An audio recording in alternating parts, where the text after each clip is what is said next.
Chapter 2: Current Good Manufacturing Practice and Prerequisite Programs for Human Food, presented by David Rosson. The Food Safety Plan is not a standalone program, but rather part of a larger food safety system. The foundational programs that are part of the food safety system are frequently termed prerequisite programs. The term was coined to indicate that they should be in place before HACCP-based systems, which include preventive controls, are implemented to effectively mitigate risks from foodborne hazards. The Current Good Manufacturing Practice, CGMP, provisions in 21 CFR, Part 117, Subpart B, address requirements for many prerequisite programs. There are other programs that are likely to apply to most facilities, such as supplier and manufacturing specifications. It is assumed that course participants are familiar with basic good manufacturing practices, GMPs.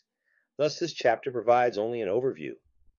Compliance with 21 CFR, Part 117, Subpart B GMPs is mandatory.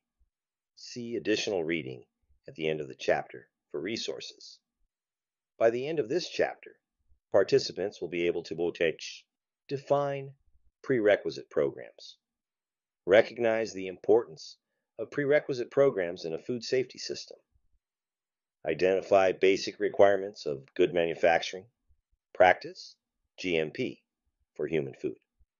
Explain how prerequisite programs, including GMP, are foundational to a food safety plan. Explain how prerequisite programs, including GMP, can mitigate hazards. The violations listed on the slide are the top GMP-related violations for food operations. Many of these violations are on a list from year to year and reflect common failures in addressing GMPs. Below are specific FDA inspectional observations relevant to GMP deficiencies. The equipment and utensils were not designed and constructed to be adequately cleaned or maintained to protect against allergen cross-contact contamination. The facility did not clean and sanitize utensils or equipment in a manner that protects against allergen cross-contact contamination. The facility did not take a reasonable measure or precaution related to personnel practices. The facility did not conduct operations under conditions and controls necessary to minimize the potential for growth or survival of microorganisms, allergen cross-contact, contamination of food, deterioration of food. The plant was not constructed and designed to facilitate maintenance and sanitary operations. The facility did not maintain the plant in a clean and sanitary condition in adequate repair. The facility did not exclude pests from the food plant, use pesticides under precautions and restrictions to protect against contamination of food. This list demonstrates the importance of establishing and implementing the various prerequisite programs within a food operation. Once in place, those charged with overseeing these programs should ensure compliance. These programs are foundational to the development of the food safety plan. Prerequisite programs provide the basic environmental and operating conditions necessary to support the food safety plan, and in some cases these programs will be part of the food safety plan. Many of these programs are established by regulation, e.g. GMPs. The specific prerequisite programs to be developed and implemented may vary depending on the type of food produced and the facility where the food is processed or held. Some people use the terms prerequisite program, GMP, CGMP.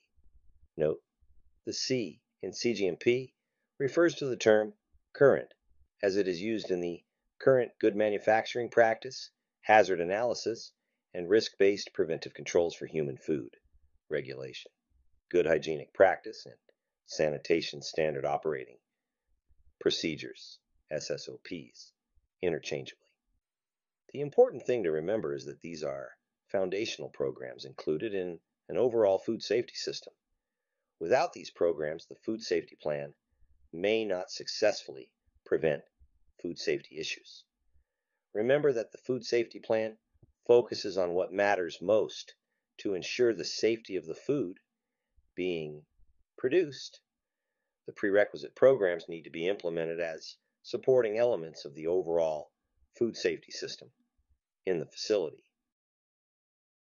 Current GMPs or CGMPs per 21 CFR Part 117 apply to all facilities that manufacture, process, pack, or hold FDA-regulated human food for sale in the United States. GMPs are the minimum sanitary and processing requirements or standards for producing safe and wholesome food. GMPs address personnel, plant and grounds, sanitary operations, sanitary facilities and controls, equipment and utensils, processes and controls, and warehousing and distribution. They also provide for the requirements for holding and distribution of human food byproducts for use as animal food, as well as defect action levels for natural or unavoidable defects that at low levels are not hazardous to health. GMPs typically are addressed by an operation through established policies, work instructions, standard operating procedures, SOPs, such as Sanitation Standard Operating Procedures, or SSOPs. The 21 CFR Part 117, Subpart B, does not require written procedures, monitoring, or record keeping, with the exception for training records. However, written procedures, monitoring, and record keeping are recommended as part of a facility's SOPs within established prerequisite programs to manage the GMPs and document the results to demonstrate compliance to these programs. Written SOPs also are helpful for employee training. The rest of this chapter highlights basic GMPs that ensure products are processed under sanitary conditions. Employee education and training is an important part of prerequisite program implementation. Worker training, specifically for qualified individuals, is discussed later in this chapter. There may be some instances where a specific GMP task is so important to the safety of the product that the task is designated as a preventive control in a food safety plan. The need for a preventive control is determined during the hazard analysis, and if cross-contamination in a ready-to-eat food or allergen cross-contact issues are identified as likely to occur, then these hazards would need to be addressed in written sanitation or allergen preventive controls rather than relying on a GMP. Chapter 6 and 7, Hazard Analysis and Preventive Control Determination, will provide more information on the decision-making process. This chapter focuses on basic GMP requirements. Here's a couple important definitions. Cross-contamination, unintentional transfer of pathogens or other contaminants to a food contact surface, or a food packaging material. Allergen cross-contact, unintentional incorporation of a food allergen into a food. The regulation lists these components that establish the conditions and practices the food industry must follow for processing safe food under sanitary conditions. Personnel, plant and grounds, sanitary operations, sanitary facilities and controls, equipment and utensils, processes and controls, warehousing and distribution, holding and distribution of human food, byproducts for use as animal food, defect action levels. These nine elements are the components of GMPs from the regulations Subpart B that will be covered in more detail in this chapter. Here's a couple important definitions.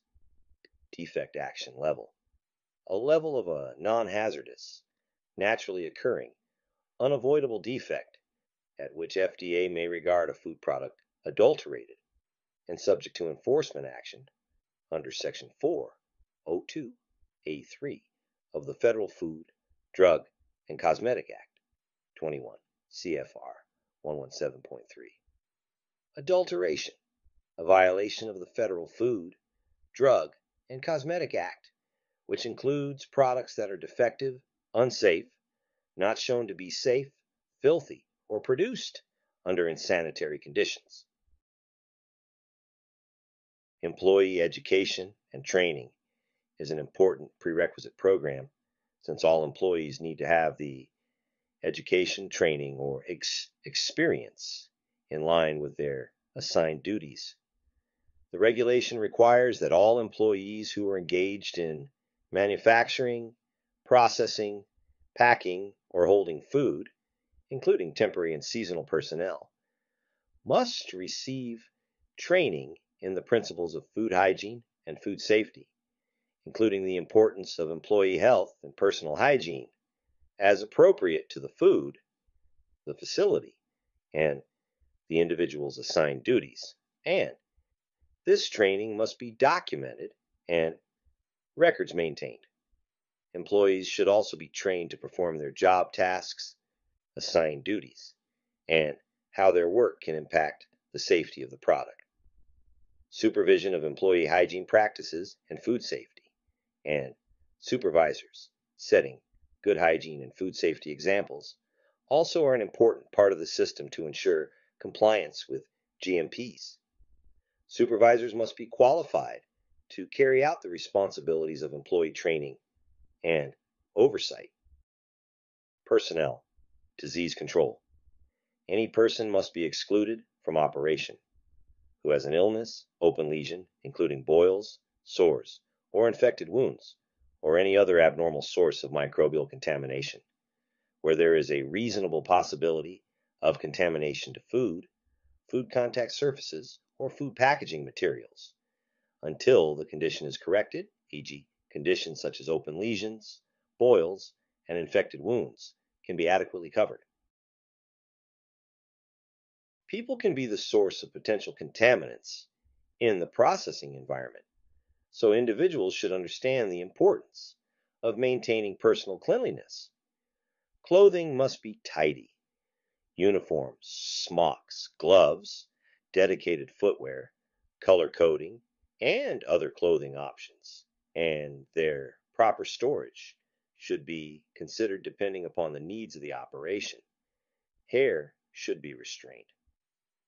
Proper hand washing, including hand sanitizing when handling ready-to-eat foods, is essential to prevent cross-contamination and allergen cross-contact. This should be done each time employees are away from the workstation. Jewelry may introduce a physical hazard in the food process, so it needs to be effectively managed as part of the prerequisite programs. Eating should be done in designated areas only. A facility's personal hygiene program should ensure that employees are meeting the GMP requirements. Microorganisms such as the Coxsackie virus, shown on the slide, or Staphylococcus aureus, which can result in infected boils on hands, are contaminants transferred by people to food, which can result in human illness. This slide has been included to illustrate the general points made regarding GMPs and prerequisite programs, with real-world examples.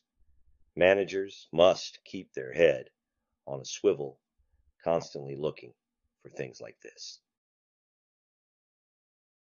GMPs for the plant and grounds, as summarized in the slide, ensure that the buildings and structures are suitable for food production purposes and limit the potential for pathogen recontamination. For example, it is important to keep the grounds outside the food facility clean and free from standing water and vegetation. Waste should be collected and disposed of frequently. Inside the facility, there should be adequate space and proper separation within the operations, e.g., between cooked and raw products, and between food with different allergen profiles, if applicable, to minimize the potential for cross-contamination and cross-contact to facilitate cleaning.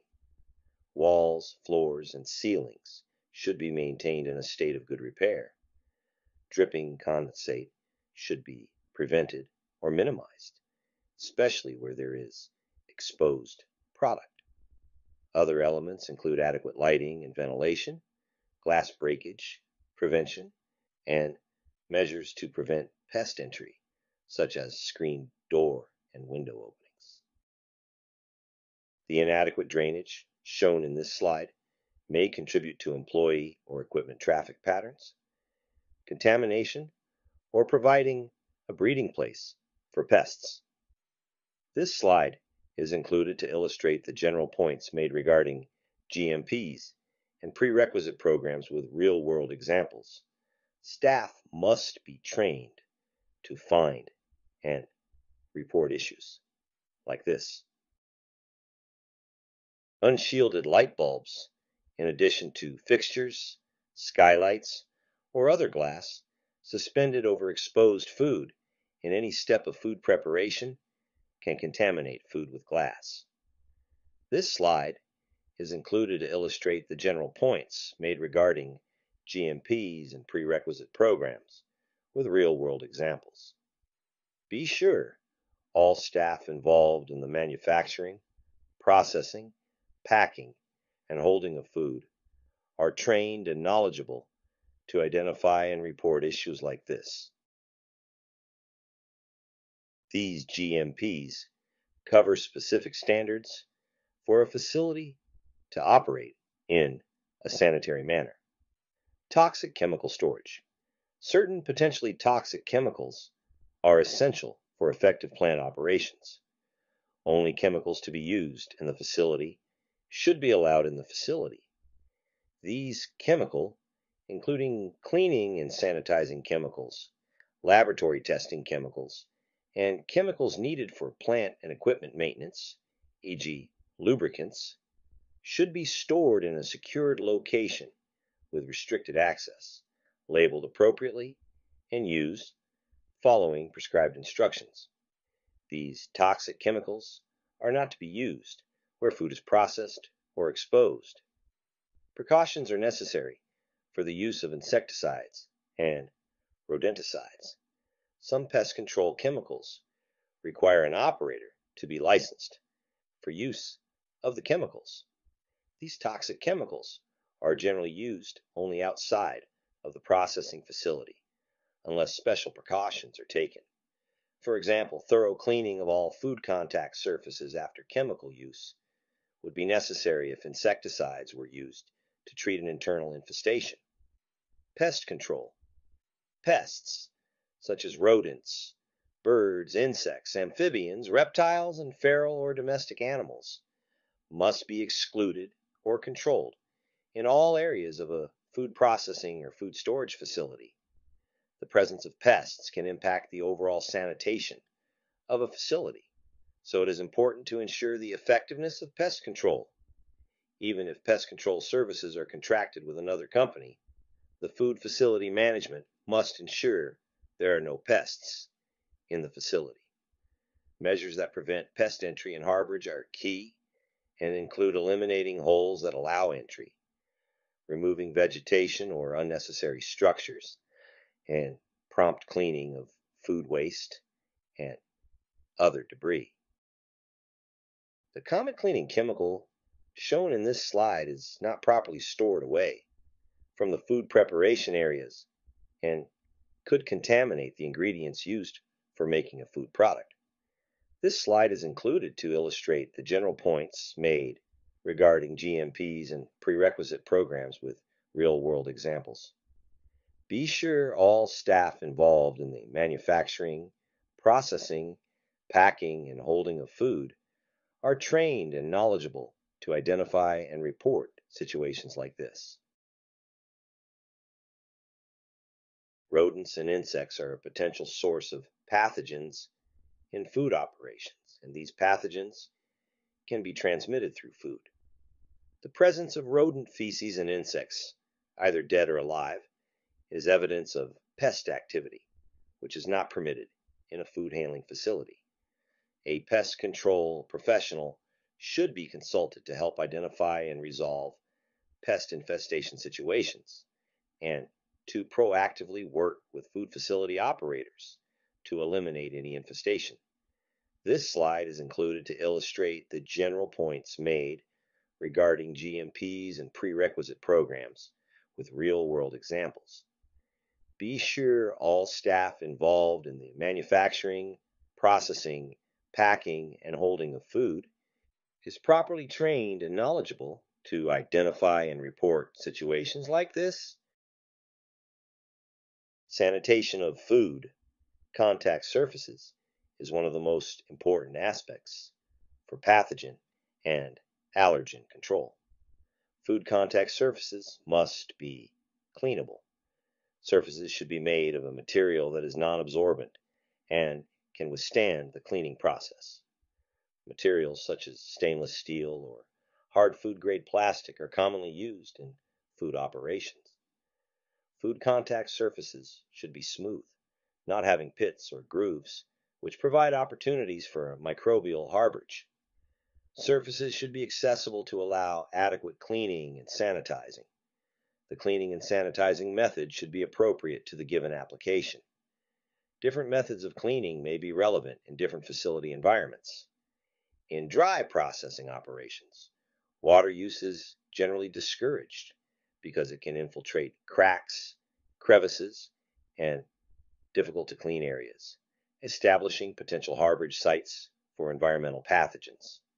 So, in these types of operations, specific dry cleaning and sanitizing methods are used.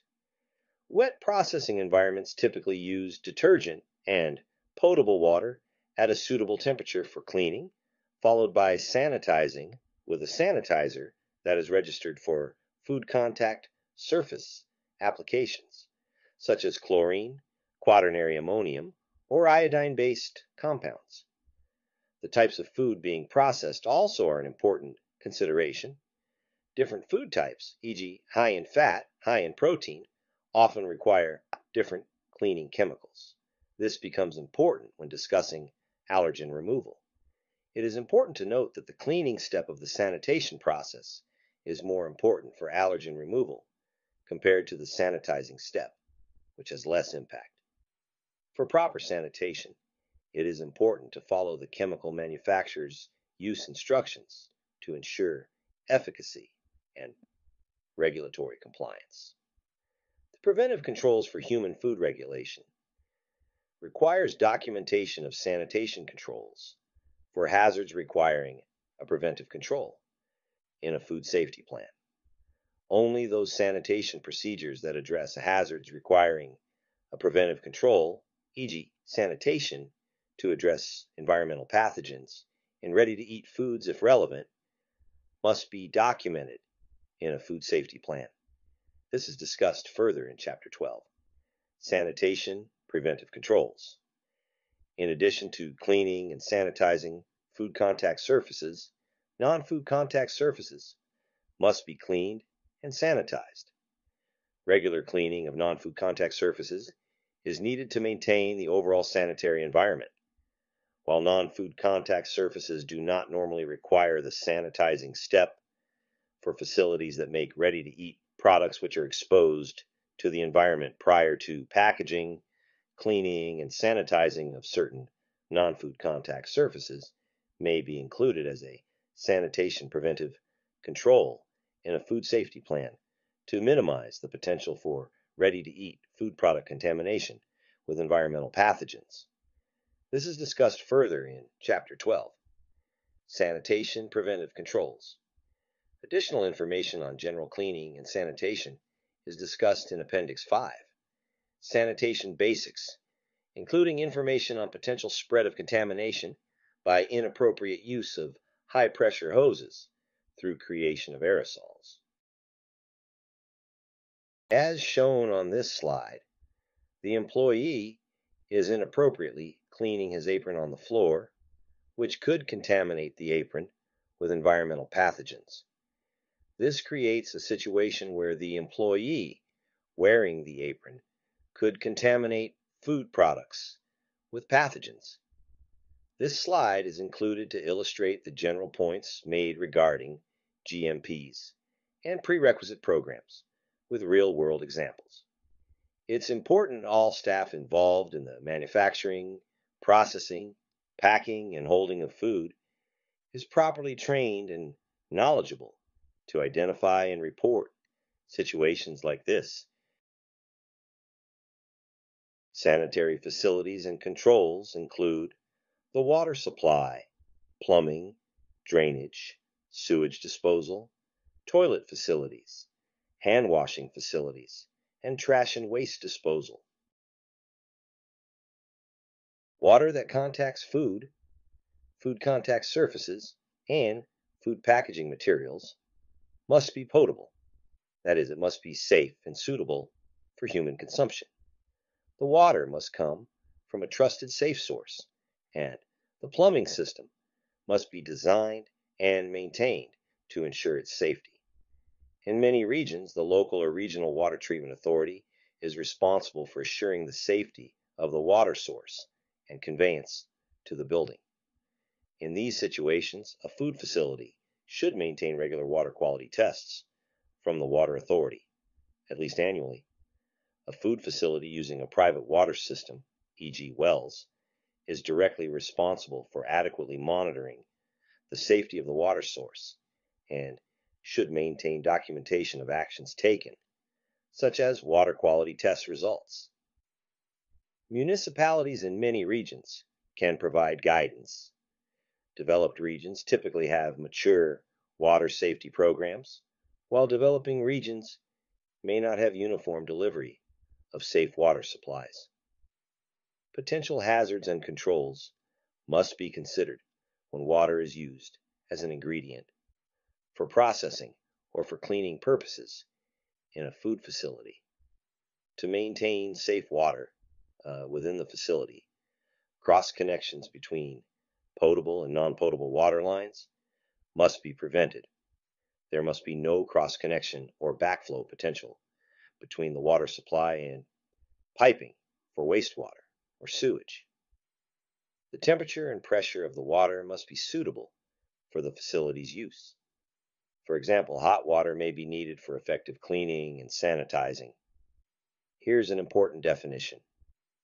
Definition: potable water, water that meets the standards for drinking, purposes of the state or local, county, city, tribal or territorial authority having jurisdiction, or water that meets the standards prescribed by the U.S. Environmental Protection Agency's National Primary Drinking Water Regulations, 40 CFR, Part 141. The leaking faucet with the exposed insulation shown in this slide could introduce microbial contaminants, resulting in contamination of utensils and food contact surfaces, in addition to contaminating employees' hands.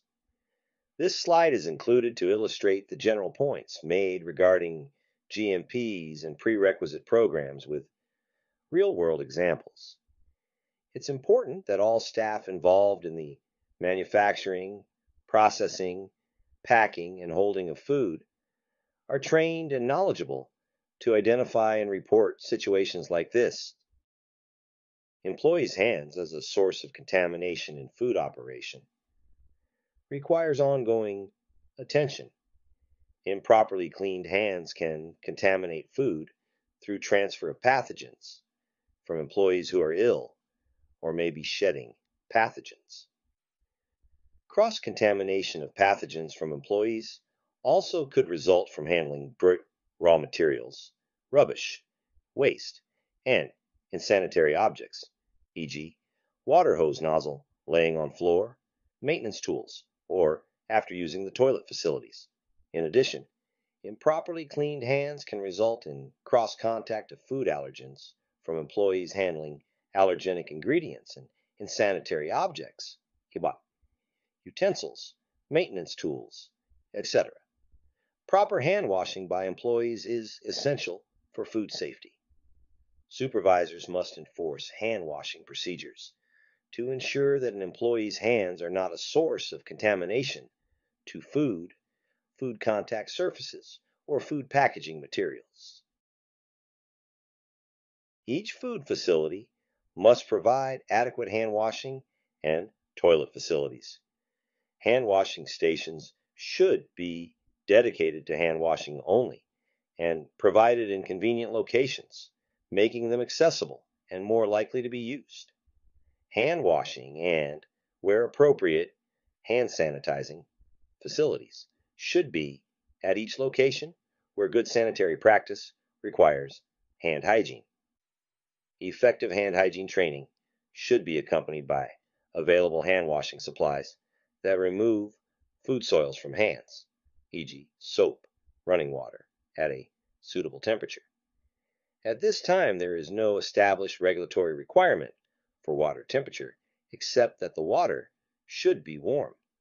Single-use towels or suitable drying devices should be provided to prevent recontamination of employee hands. Wet hands are more prone to spreading contamination than dry hands. Hand washing signs are useful reminders of hand hygiene for employees. Readily accessible toilet facilities must be maintained in sanitary condition and not be a source of contamination. Toilet facilities should be located away from food processing areas whenever possible and have self-closing doors that do not open directly into processing areas and have adequate signage. Additionally, toilet facilities should be in good repair, ideal not leaking, and should be properly supplied with personal hygiene products, including hand washing supplies. An adequate sewage disposal system is required. Rubbish and any offal must be so conveyed, stored, and disposed of as to minimize the development of odor, minimize the potential for the waste becoming an attractant and harborage of pests, and protect against contamination of food, food contact surfaces, food packaging materials, water supplies, and ground surfaces. FDA current policy is that hand washing and hand sanitizing are necessary for those employees who handle ready-to-eat food, or food packaging materials, or food contact surfaces for ready-to-eat products. The hand sink for employee hand washing, as shown in this slide, is not dedicated for hand washing only. It is also used for ware washing and storing raw materials. Ware washing and storing raw materials in an employee hand washing station, as well as unclean soap, could result in pathogen cross-contamination, as well as allergen cross-contact. This slide is included to illustrate the general points regarding GMPs and prerequisite programs made with real-world examples. All employees involved in the manufacturing, processing, packing, and holding of food must be properly trained to identify and report situations like this. Equipment, including utensils, must be designed to be adequately cleaned and maintained in a sanitary condition. For example, food contact surfaces must be made of corrosion-resistant and non-toxic materials to prevent the adulteration of food, e.g., lubricants, fuel, metal fragments, heavy metals. Seams on food contact surfaces must be smoothly bonded or maintained to ensure cleanability and minimize accumulation of food particles and organic matter. Also, compressed air or other gases mechanically introduced into food or used to clean food contact surfaces must be treated in such a way that food is not contaminated with adulterants. Instruments and controls used for measuring or recording temperatures, pH, acidity, water activity, or other conditions that control or prevent growth of undesirable microorganisms in food must be accurate and precise and adequately maintained. For example, cooling equipment, such as freezers and coolers, must be equipped with temperature indicating devices, such as thermometers or chart recorders. Automatic temperature controls or a temperature alarm system will help to ensure that the proper temperatures are maintained. Thermometers and similar temperature measuring equipment must be accurate, close to the correct measure, precise, appropriately narrow, plus or minus range, and maintained in good operating condition. Processes and controls used for food must ensure that the food remains suitable for human consumption. This provision of the GMPs identifies general and more specific requirements for raw materials, ingredients, rework, and manufacturing operations. Adequate precautions must be taken to ensure and verify that processing steps do not contribute to microbial, extraneous material, and chemical contamination, including allergen cross-contact or pathogen contamination. Appropriate quality control procedures are required to assure operational controls are successful. Some tasks may require special oversight. For example, overall sanitation of the facility must be supervised by qualified individuals who understand what it takes to maintain appropriate sanitary conditions in a food facility. Raw materials must be free from pests, extraneous material, e.g., string, plastic, metal, etc., chemical contaminants such as mycotoxins, and undesirable microorganisms.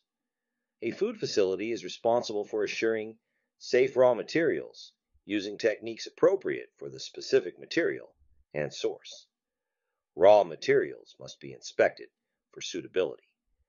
They must be stored and handled to prevent contamination, e.g., properly packaged, and deterioration, e.g., appropriate time, temperature, and humidity conditions. The requirement to prevent contamination during ingredient handling also applies to thawing activities when used in the process. If rework is used, a facility must ensure that it is properly identified, stored, and handled to prevent contamination, allergen cross, contact, and deterioration. All food that has become contaminated to the extent that it is adulterated must be rejected. Or if appropriate, the FDA may allow the food to be treated or processed to eliminate the contamination. See 21 CFR 117.80(6). The ready-to-eat pita chips shown in this slide are not properly packaged or stored in appropriate bags to minimize contamination from the environment. This slide is included to illustrate the general points made regarding GMPs and prerequisite programs with real-world examples. All employees involved in the manufacturing, processing, packing, and holding of food must be trained to identify and report situations like this. All food manufacturing operations must be conducted under such conditions and controls as are necessary to minimize the potential for the growth of microorganisms, allergen cross-contact, contamination of food, and deterioration of food. Measures taken to destroy or prevent the growth of undesirable microorganisms, such as sterilizing, irradiating, pasteurizing, cooking, freezing, refrigerating, controlling pH, or controlling water activity, must be adequate under the conditions of manufacture, handling, and distribution to prevent food from being adulterated. For example, the use of time and temperature combinations that kill pathogens of concern during pasteurization and cooking, or that prevent the growth of microorganisms during cooling and refrigeration and freezing processes are essential for food safety. Rapid cooling or further processing without delay of blanched foods is necessary to prevent microbial growth. Certain bacteria, called thermophils, thermoheat, loving, can grow at warm to hot temperatures. Minimizing thermophil growth can be achieved through proper temperature control of the food product and timely cleaning of the food contact surfaces. Certain moist foods, such as batters, breading, sauces, gravies, and stuffing, can support rapid growth of microorganisms. High moisture foods must be protected from contamination and bacterial growth through the use of quality ingredients, heat treatment, time temperature controls, and physical protection, such as covers. Conversely, dry foods that depend on reduced water activity to control microbial growth must have parameters, e.g., soluble solids, water ratio, or water activity, monitored to assure that growth will be prevented and then must be protected from moisture pickup. Factors that influence microbial growth are discussed in more detail in Chapter 3. Biological food safety hazards.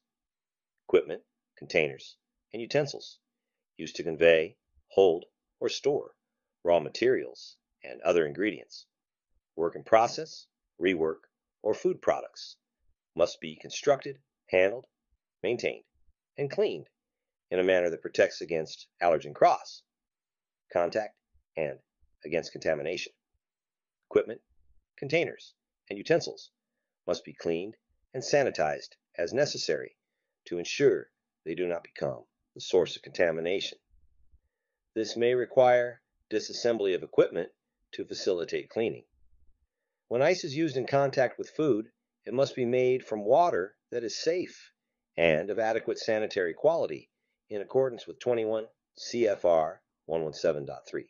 7A is discussed on an earlier slide in this chapter. Ice machines, like other food processing equipment, should be cleaned and sanitized periodically. Effective measures must be taken to protect food products from allergen cross-contact and from contamination by raw materials or refuse. Exposed food on conveyors in the ambient environment, as well as in freezers and coolers, must also be protected from potential contamination sources. Adequate measures must be taken to protect against the inclusion of metal or other extraneous matter in food products. The use of sieves, magnets, and metal detectors can be useful to prevent inclusion of metal and extraneous material, or to detect metal if such contamination does occur. Sanitary conditions apply not only to manufacturing areas, but also to warehousing and distribution facilities. Microbial growth of pathogens must be prevented. Allergen cross-contact must also be prevented. GMPs require that food is protected from biological, chemical, including radiological, and physical hazards, as well as from deterioration during warehousing and distribution. Food companies often send unusable human food or human food byproduct materials to the animal food supply chain. Food may be unsaleable to humans for quality or safety reasons, but could be safe or made safe for animals to consume. Byproducts might be sent to animal feed converters, manufacturers, wholesalers, or directly to animal producers. Products may be fed directly to animals or, if necessary, processed to mitigate any hazards.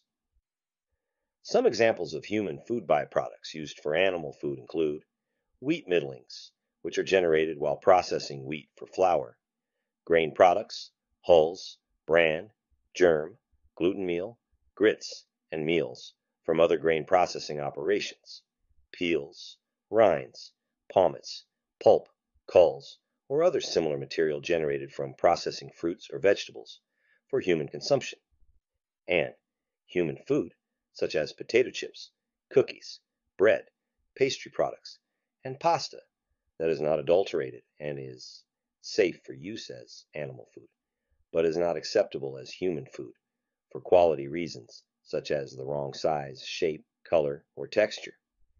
Human food and human food byproducts held and sent to the animal food supply chain, in general, are not subject to the requirements for hazard analysis and risk-based preventive controls for animal food, but must comply with specific holding and distribution GMPs to keep the byproducts safe, 21 CFR 117.95 and 21 CFR 507.28. Requirements are as follows. 1.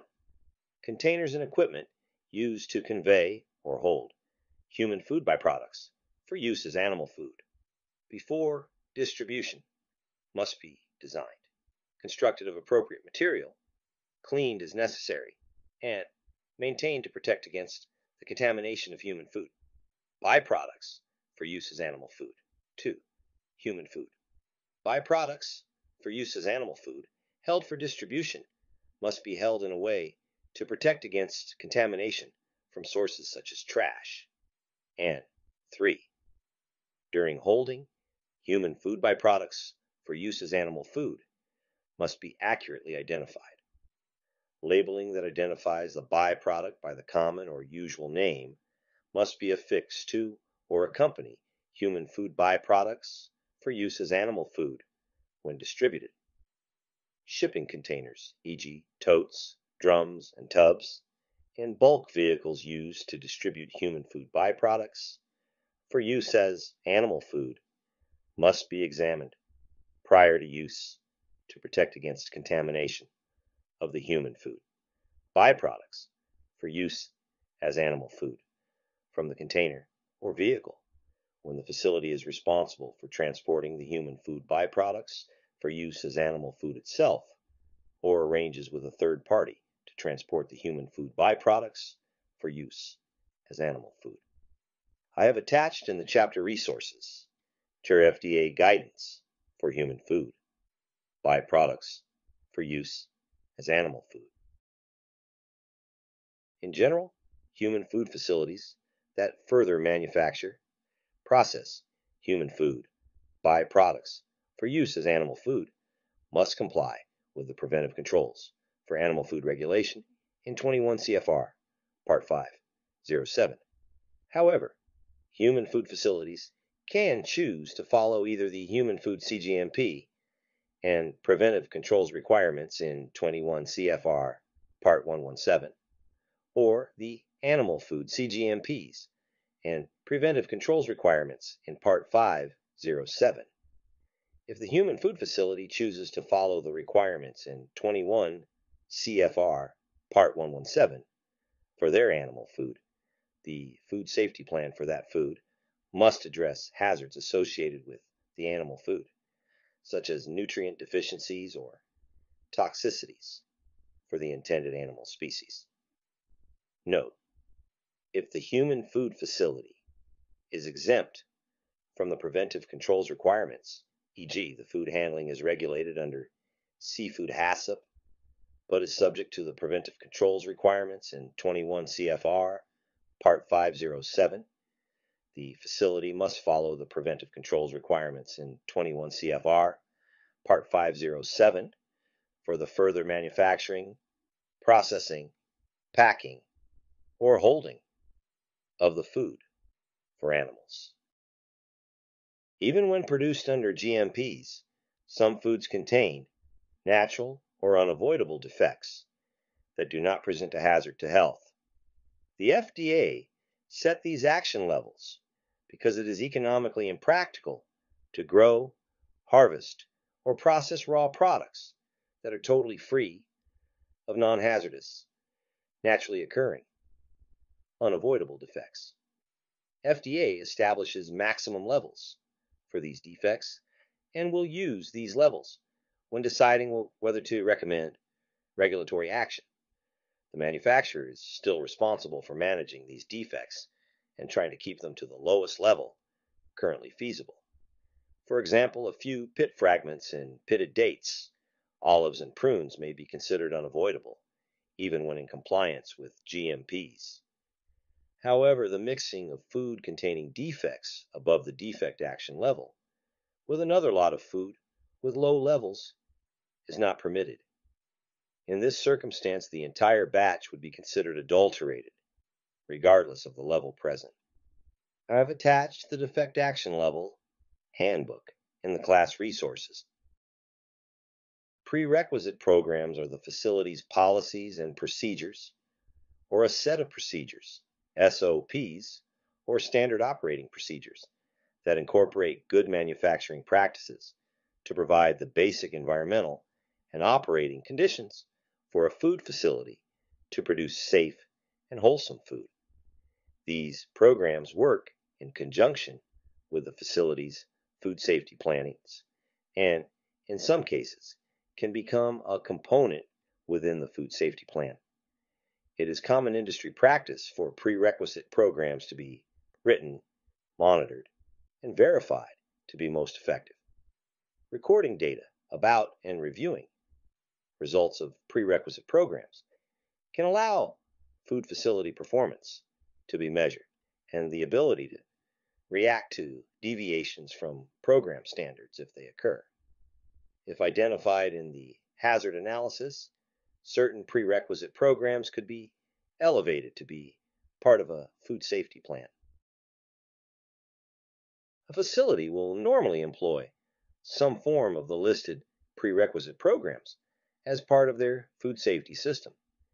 These programs integrate the GMPs into actionable procedures that address areas such as personnel health and hygiene, receiving and distribution, etc. As previously stated, some of these programs are likely to have components that integrate into the company's food safety plan, and in some cases can become preventive control components. It is important to clarify that this is not a comprehensive list, but rather common programs that are widely implemented by the food industry. There may be others that are specific to the facility. Portions of the programs highlighted in the blue rectangle box: allergen control, sanitation control, supply chain program, and possibly others that are facility specific, become preventive controls based upon the outcome of the hazard analysis. There are cases where prerequisite programs may be elevated to preventive controls based on the hazard analysis, and these cases are specific to situations in the facility. Sanitation aimed at the proper cleaning of all areas of the facility, such as a master cleaning schedule, would be a prerequisite program. However, specific elements of the cleaning process may become a preventive control when they are needed to ensure the absence of biological hazards, environmental pathogens, in an area of the facility where ready-to-eat foods are exposed to the environment post-process before packaging, and therefore are susceptible to contamination.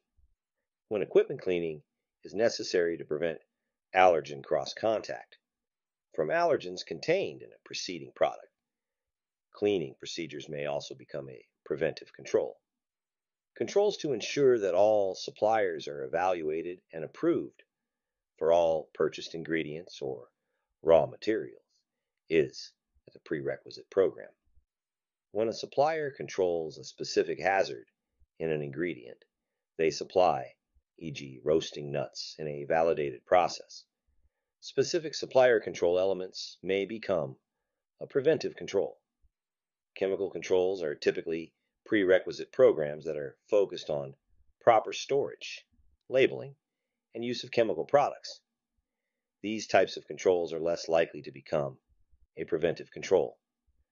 Likewise, pest control, such as contracting with a professional pest control operator to prevent entry of pests into the facility, is a prerequisite program and is unlikely to be elevated to a preventive control. Preventive maintenance systems, including performing scheduled fixes on equipment to prevent breakdowns or deterioration that could lead to foreign material and product, is considered a prerequisite program, while it is unlikely that preventive maintenance would become a preventive control. The evaluation of specific equipment, e.g. inspecting blades on a grinder, might become a preventive control. Good manufacturing practices and prerequisite programs must be in place to provide a solid foundation for a food safety plan. These programs establish the foundation for effectively implementing the food safety system. GMPs are required by regulation, and most elements are managed as prerequisite programs to support a food safety plan. GMPs are implemented by workers, frequently through written instructions, such as SOPs. The course provided a brief overview of GMPs. Because all GMPs are required, additional training or in-depth reading of the GMP regulations is important to ensure that the specific requirements are addressed. This course cannot discuss all prerequisite programs in detail. Depending on the product and/or business, there may be additional programs to consider and implement. You have completed the lecture for Chapter 2. Be sure to complete the knowledge check as well as the Chapter 2 exercise. See you in Chapter 3.